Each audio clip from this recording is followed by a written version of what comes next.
Mencari kerja di Indonesia saat ini ibarat mengikuti turnamen survival mode. Dengan bonus demografi yang melimpah, persaingan menjadi sangat ketat dan penuh liku-liku unik. Berikut adalah realita dilema mencari kerja di Indonesia saat ini. Sisi negatif, realita pahit.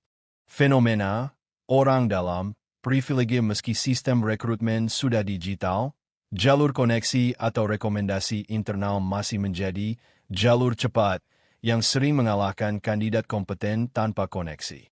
Syarat lowongan yang tidak masuk akal, banyak perusahaan meminta kualifikasi setingkat manager, pengalaman 35 tahun, namun untuk posisi entry level dengan gaji setara UMR, upah minimum regional. Batas usia yang ketat, diskriminasi usia masih sangat kental.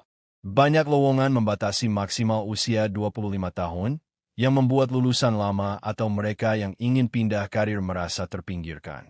Ghosting perusahaan, kandidat seringkali tidak mendapatkan kabar sama sekali setelah melewati tahapan tes atau interview yang panjang, meninggalkan mereka dalam ketidakpastian.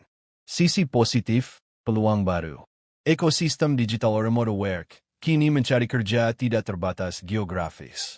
Melalui platform seperti LinkedIn Indonesia, talenta lokal bisa bekerja untuk perusahaan luar negeri secara WFH, work from home, dengan bayaran dolar. Transparansi informasi. Berkat media sosial dan komunitas seperti Glassdoor, pencari kerja bisa memantau bocoran gaji dan budaya kerja suatu perusahaan sebelum melamar agar tidak terjebak toxic workplace. Munculnya ekonomi gig. Banyak anak muda beralih menjadi freelancer atau content creator. Fleksibilitas ini menjadi solusi bagi mereka yang jenuh dengan sistem kerja kantoran konvensional. Fakta dilema saat ini. Banyak lulusan sarjana, S1, yang akhirnya terpaksa mengambil pekerjaan kasar atau menjadi driver ojek online demi menyambung hidup karena jumlah lapangan kerja tidak sebanding dengan jumlah lulusan setiap tahunnya.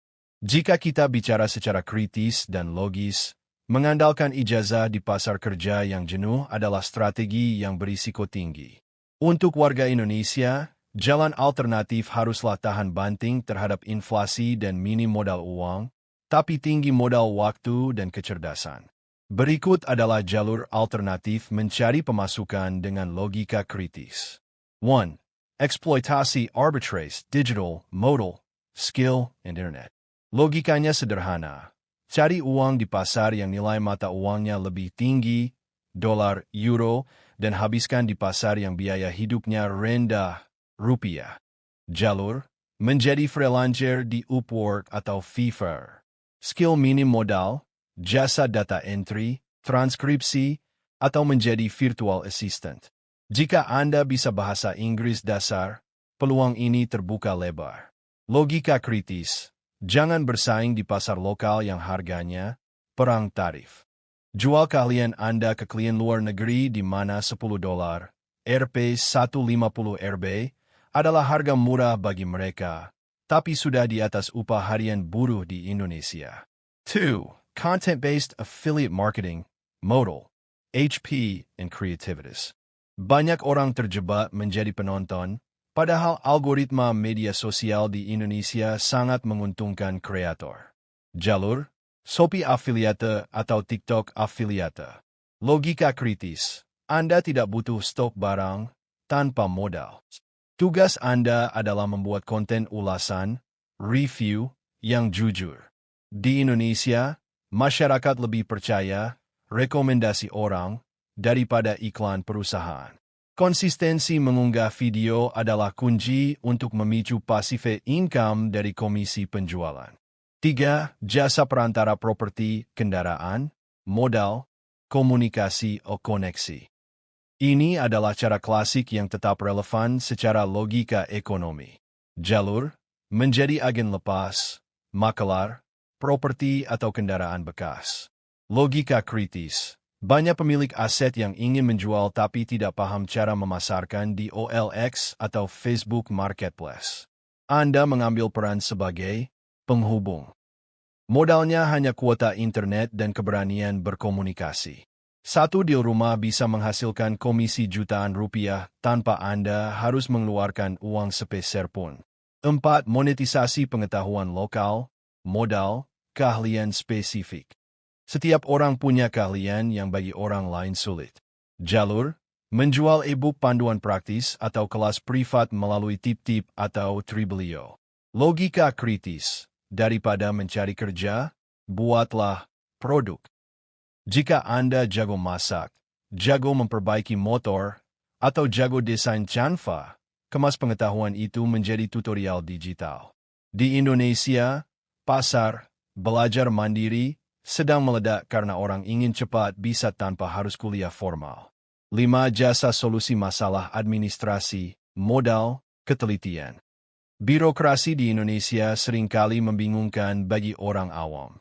Jalur, membantu pengurusan NIB, nomor induk berusaha, melalui sistem OSS, online single submission, laporan pajak tahunan, atau pendaftaran merek di DGIP. Logika kritis, banyak UMKM yang butuh izin usaha tapi gaptek, gagap teknologi. Anda bisa menjual jasa, pendampingan pendaftaran, dengan tarif terjangkau. Ini adalah celah nyata di mana keahlian teknis Anda membantu birokrasi yang rumit.